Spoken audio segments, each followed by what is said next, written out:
Assalamualaikum warahmatullahi wabarakatuh. Pada saat ini kita akan kembali mempelajari tentang ilmu alamiah dasar. Pada kesempatan ini kita akan membahas tentang peranan IPA dalam memenuhi kebutuhan manusia. Kalau kita melihat ya, ilmu IPA, ilmu pengetahuan alam atau juga disebut sains, merupakan dasar pengembangan teknologi. Ilmu tanpa diaplikasikan ke dalam bentuk teknologi akan mengalami kesulitan dalam pemanfaatannya bagi kepentingan manusia. Secara filsafat atau ontologi ya, basic dasar penemuan ilmu itu adalah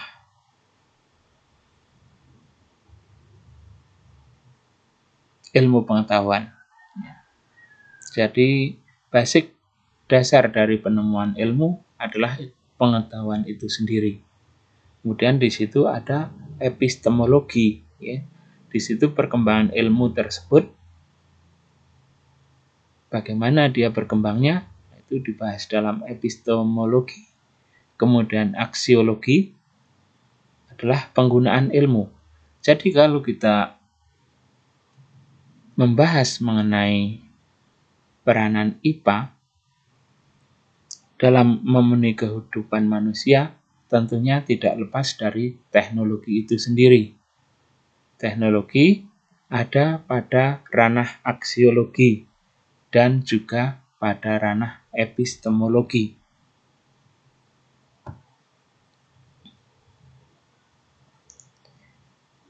Jadi, ilmu pengetahuan alam atau sains merupakan dasar pengembangan teknologi.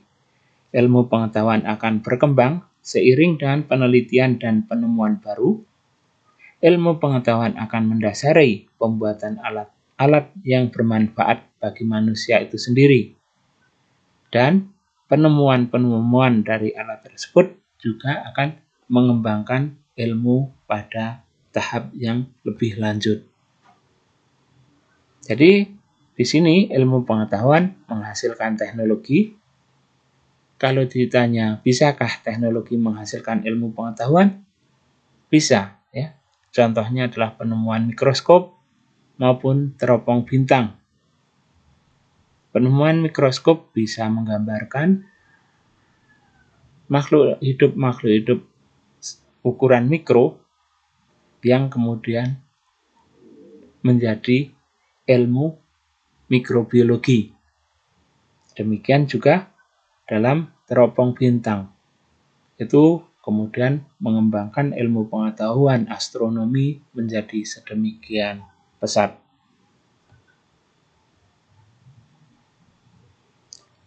Jadi di sini pengertian teknologi bisa didefinisikan dalam beberapa kategori. Ya.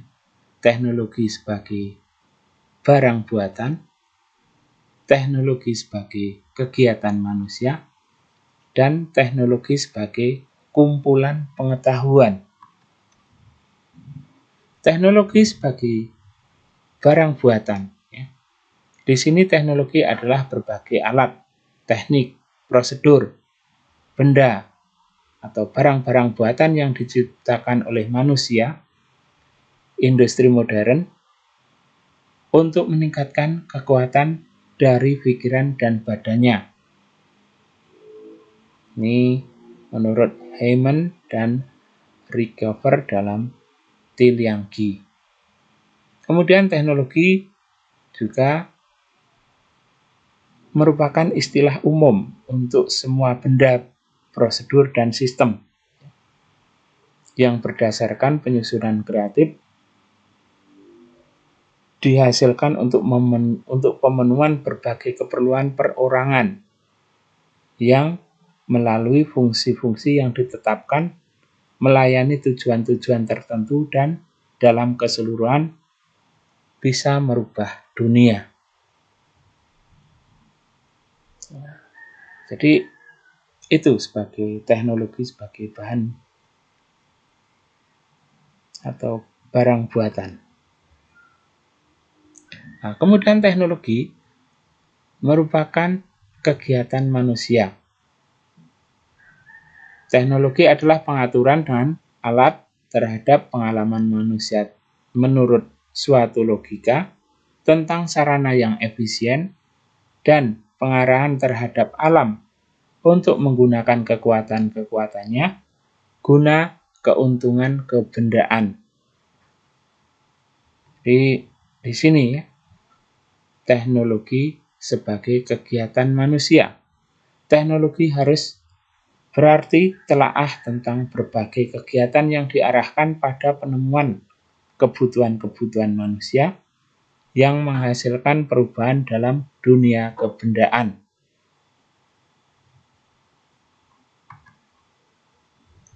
Nah, kemudian teknologi sebagai kumpulan pengetahuan.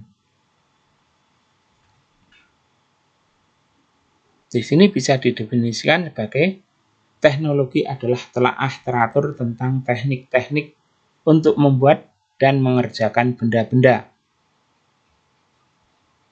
Nah, teknologi adalah kumpulan pengetahuan dan berbagai alat serta mesin yang tersedia untuk produksi dan distribusi barang-barang dan jasa-jasa. Ini bisa dibaca dalam buku Tri Liangqi, pengantar filsafat teknologi. Ya. Jadi itu terminologi dari teknologi. Kemudian kalau kita lihat ya, ternyata teknologi itu sudah berkembang sedemikian pesat. Jadi di sini sebenarnya jauh sebelum tahap revolusi industri pertama itu teknologi sudah digunakan. Ya. Tetapi di sini tonggak dari revolusi industri baru ditancapkan sebagai industri 1 adalah tentang penemuan mesin uap, tenaga air, tenaga angin, dan tenaga matahari pada 1784. Nah, di sini mulai revolusi industri. Mulai menggunakan alat-alat mekanik untuk kepentingan-kepentingan industri. Kemudian selanjutnya industri 2.0 itu adalah berkaitan dengan penemuan energi listrik. Jadi listrik kemudian ditemukan, itu bisa merubah wajah dunia, terutama pada malam hari. Ya. Jadi malam hari terang benderang. Kemudian industri 3.0 ya. 3.0 ya. Teknologi informasi, elektronika, ya. Teknologi informasi dan elektronika yang diterapkan pada sistem otomatik produksi. Jadi ini berlangsung atau ditandai pada tahun 1969. Ya. Jadi di sini mulai dikenalkan komputer untuk operasional yang penting. Ya. Kemudian yang terakhir adalah industri 4.0 ya. Teknologi digital, teknologi wireless, dan big data secara masif yang terintegrasi dengan kegiatan manusia dan kegiatan manufaktur. Nah, ini merubah pola-pola hubungan yang ada antara manusia dengan manusia, manusia dengan mesin, manusia dengan alam, dan sebagainya.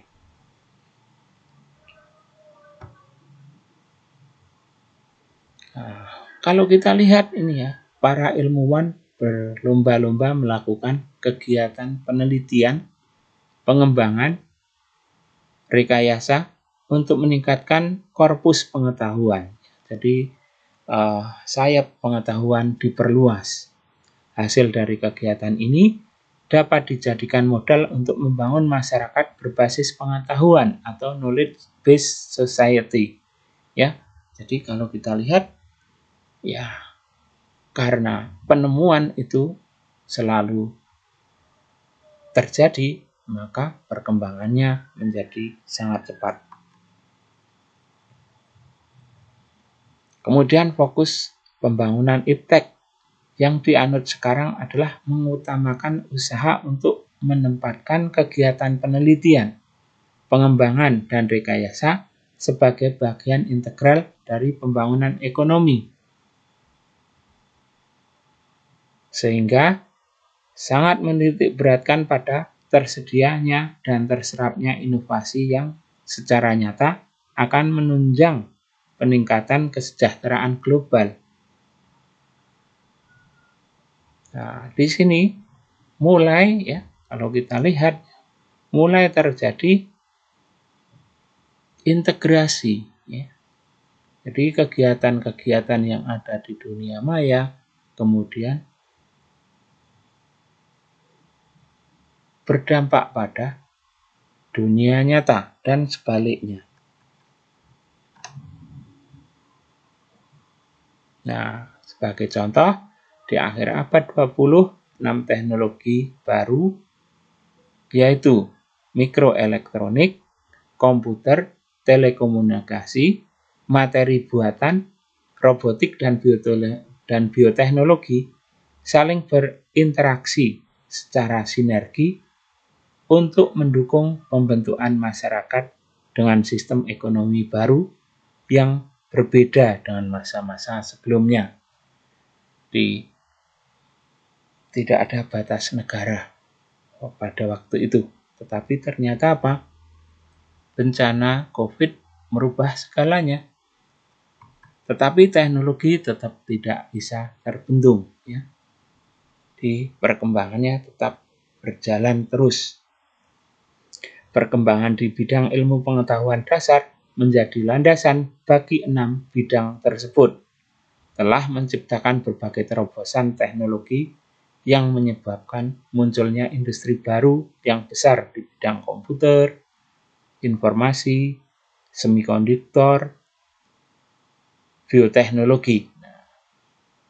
Misalnya di sini ya, internet telah mendukung industri jasa dan perdagangan retail, telepon seluler, dan perangkat multimedia, media sosial yang ada di mana-mana. Fondasi lama sebagai indikator kesuksesan telah berubah atau punah. Selama sejarah umat manusia, sumber daya alam seperti tanah, mineral, minyak bumi, dan hutan merupakan modal kesuksesan suatu bangsa. Tiba-tiba SDA bukan lagi menjadi faktor utama, tetapi berubah menjadi knowledge. Di sini, bahwa knowledge akan menjadi faktor yang sangat penting. Bisa saudara bayangkan ya, karena sentuhan teknologi, maka harga besi yang diambil dari sumber daya alam per kilo diubah menjadi berdasarkan konten. Misalnya apa? HP saudara ada kandungan besinya. Sumber daya alam berupa besi harganya kiloan, sementara HP yang berkonten teknologi harganya bukan berdasarkan kiloan, tapi berdasarkan apa? Kerumitan penyelesaian masalah yang mampu dilakukan. Di situ ya. Jadi di sini ada perubahan yang sangat mendasar. Contoh lebih ekstrem misalnya, nilai seluruh logam emas yang pernah ditambang dalam sejarah umat manusia dari sebelum zaman Mesir kuno sampai penambang modern seperti di Freeport, termasuk berbagai cadangan negara seperti cadangan Amerika di Fort Knox, ya, semuanya ternyata nilainya lebih kecil dari 6 perusahaan berbasis teknologi tinggi, yaitu Microsoft, Intel, IBM, Cisco, Lucent, Dell, mungkin sekarang Google. Jadi peranan ilmu pengetahuan dan teknologi dalam kehidupan manusia itu sangat-sangat berat sekali. Mulai dari pemenuhan kebutuhan pokok manusia, sumber daya alam, sumber daya manusia, komunikasi dan transportasi, peningkatan kesehatan, pencapaian kemakmuran. Kalau kita lihat ya, dalam bidang sandang atau pemenuhan kebutuhan pokok manusia, ada dampak negatifnya ya. Ada dampak positifnya. Dampak positifnya misalnya mampu atau mempercepat proses pembuatan pakaian. Telah ditemukannya serat sintetis sehingga kebutuhan katun, kebutuhan akan pakaian bisa disubstitusi ya. Dengan serat sintetis, pembuatan tekstil dapat dilakukan secara besar-besaran dalam waktu singkat. Tidak harus menunggu panen kapas.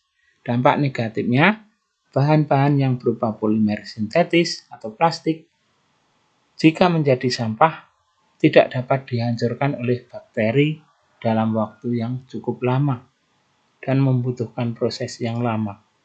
Sampah plastik jika dibakar menyebabkan rusaknya lapisan ozon. Tetapi jika tidak dibakar akan mensemparkan tanah ataupun juga air ataupun juga laut ya, sehingga mengurangi keamanan yang ada. Keamanan makhluk hidup yang tinggal di atasnya.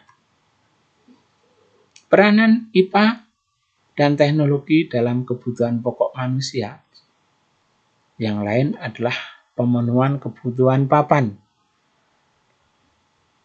Dengan menerapkan teknologi maju, dampak positifnya manusia mampu membangun rumah dan gedung pencakar langit yang tinggi.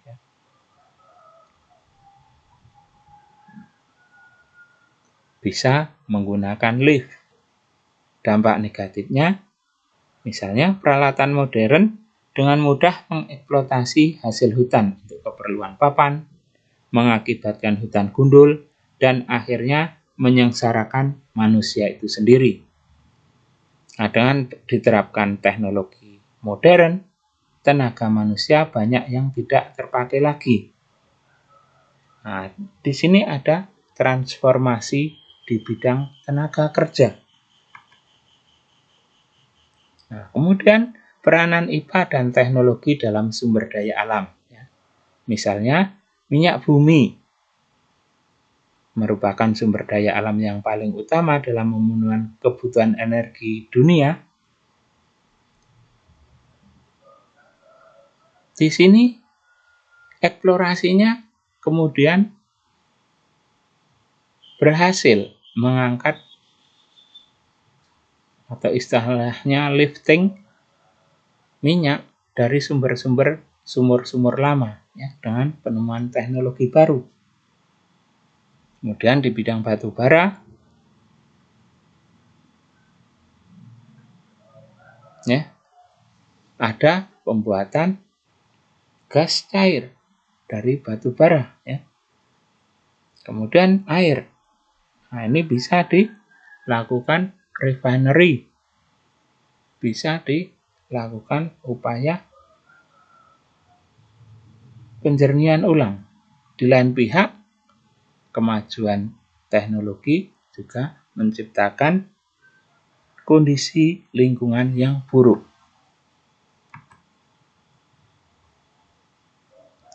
Nah, peranan IPA dan teknologi dalam sumber daya alam. Nah, di sini dampak positifnya adalah perkembangan iptek dapat membuka banyak lapangan pekerjaan baru. Baik berupa tenaga maupun pikiran. Ya. Karena ada transformasi tadi menimbulkan pengangguran, tetapi di lain pihak itu menciptakan peluang baru. Nah, perkembangan iptek dapat mendorong manusia untuk mendayagunakan sumber daya alam secara lebih efektif dan efisien. Perkembangan iptek dapat meningkatkan kualitas SDM, keterampilan dan kecerdasan manusia, karena membuka kemungkinan tersedianya sarana dan prasarana penunjang kegiatan ilmiah. Misalnya, karena ada hambatan pandemi COVID, kita tetap bisa melakukan perkuliahan. Nah, ini dampak yang positif ya. Dampak negatifnya, semakin meningkatnya pengangguran karena pekerjaan yang semula dikerjakan oleh manusia digantikan oleh alat. Karena teknologi mengamankan hidup manusia tanpa disadari, lambat laun dapat mematikan imajinasi dan perasaan serta kejiwaan manusia. Nah, itu ya. Kemudian peranan IPA dan teknologi dalam komunikasi. Ya, ini banyak sekali ya. Dengan teknologi modern, manusia dapat menciptakan telegram, telepon, radio, televisi, smartphone, dan sebagainya. Ya. Dengan teknologi modern, manusia dapat menciptakan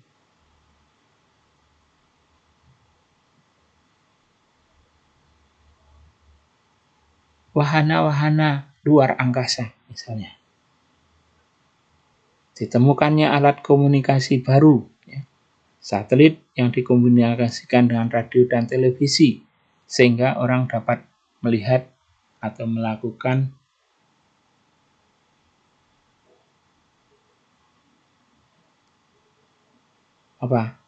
tatap muka melalui telepon, bahkan menjadi murah, sesuatu yang murah.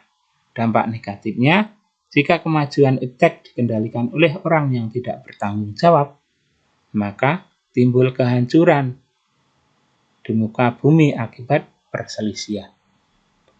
Nah, mungkin hanya sekian pertemuan saat ini. Kalau ada pertanyaan bisa saudara sampaikan ya melalui pertanyaan yang di bagian pertanyaan ya, komentar. Terima kasih. Assalamualaikum warahmatullahi wabarakatuh.